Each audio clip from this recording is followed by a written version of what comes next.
wafonera baba Chitaudo wacho ndokugona kana kupopota ndingapopote kana baba wachidai kana ex kauye ukumba andonotoibikirawo sadza ndoko unoona kuti unotobikirawo ex sadza andonozoona ex unenge wakutopota uchibikira sadza kana yakupota chida ndokuziva ka ndokukura ka baba Chitaudo weudhara baba Chitaudo baba Chitaudo wafonera Chitaudo vakati varuda kutenga zvinhu zvetyo ndokugona kwau reka ndiverenge meseji yacho hanzi nadhedhi vari kuda kunditengera zvinhu zvetyo today, so should I go or should I go some other day?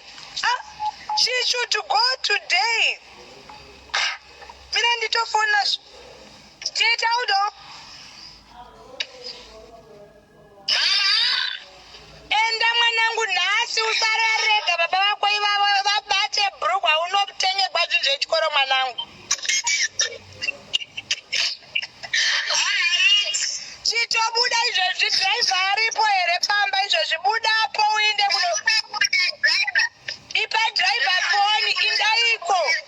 utengegwe zvese utaure kuti handina chandinacho vatenge zvese nezvauinacho utaure kuti handina ukunzwa mwanangu